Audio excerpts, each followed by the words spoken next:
This bill is cutting nearly $1 trillion in Medicaid spending overall.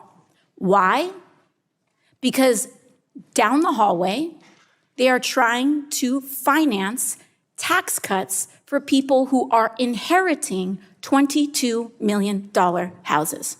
Because in 2017, Republicans and the Trump administration tried to increase the exemption of what you get a tax break on. If you used to inherit an $11 million house, you would get no taxes. You had no taxes on that, in that estate tax. They said that's not enough. We need no taxes on a $22 million house. Will the gentlelady yield? Expired, I have to finish. That expires now. And it costs a lot of money to extend that tax break up to $22 million. So to pay for that, they are doing this. They are modeling and completely retrofitting the United States Medicaid system to model it after the state with the third most catastrophic uninsured American number in the country.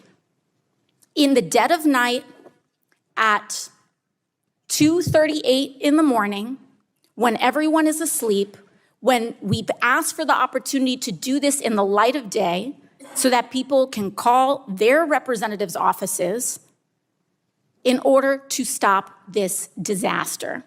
So let's be crystal clear about what's going on right now, because it's not so-called illegals who do not receive a dime in federal Medicaid dollars. That is a tall tale, being nice today. And with that, I yield back. The gentlelady yields back. The chair recognizes the gentleman from Texas, Mr. Weber, for 5 minutes. Thank you, Mr. Chairman. I'm going to yield back to you. Thank you. I appreciate that. The number one goal of this bill is to make clear that if you're working, that the process can work to make sure that you keep your health insurance. Mr. Chairman, make sure you keep your health insurance. But at the end of the day, we believe that it's the right thing to make Medicaid coverage for able-bodied adults, just like insurance for every other American. Will the chair You've got to work to keep it. Will the chairman yield for a question?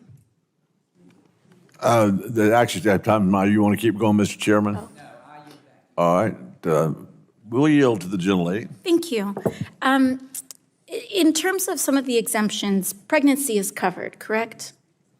May I interrupt? I'm glad you're addressing us instead of speaking to the camera. Yeah. Keep going. Pregnancy is covered, correct? Yes. As an exemption? I have a question. Given the Dobbs decision and the fact that many women in many states are forced to be carrying. I'm going to have to stop. I'm going to reclaim my Okay, time. what about miscarriage? Thank you. What about miscarriage? I'm reclaiming my time. Thank you. I just want to make the point that we'd like for you to address the Republicans and let's have a dialogue this way and not to a camera. Mr. Chairman, I yield back. But The gentleman yields back. But I'm asking the question, what about a miscarriage? The gentleman yields back. I'm trying to engage in the way that the gentleman The lady is out of order. The gentleman yields back. Oh, so we don't want to answer for women having miscarriages and bleeding out in parking lots. Okay. To be recognized. We've had this conversation around the specific words that Republicans would like to use, like shifting. If I was in an office and I was shifting an employee, I'd be shifting them to another role or to another office. I don't hear the Republicans talking about where they're shifting these individuals to, off Medicaid to what program? Because it's not just Medicaid, it's also the ACA, right? So you're making it harder for people to have health care, and you're not telling anyone where they're going to be shifted to. So if someone relies on Medicaid, right, and now they have these work requirements, this red tape, right, that like in Georgia, like in Arkansas, boots people from Medicaid, right, where are you, quote, shifting them to, right? And you haven't made that point clear at all or spoken to the American people who rely on Medicaid, who rely on the ACA expansion to know where they're going to go. And that's why they're so worried, and that's why we're so worried for them because we know you're not reinvesting in the program. We know that you have no alternative to Medicaid or the ACA, and that's what's so alarming.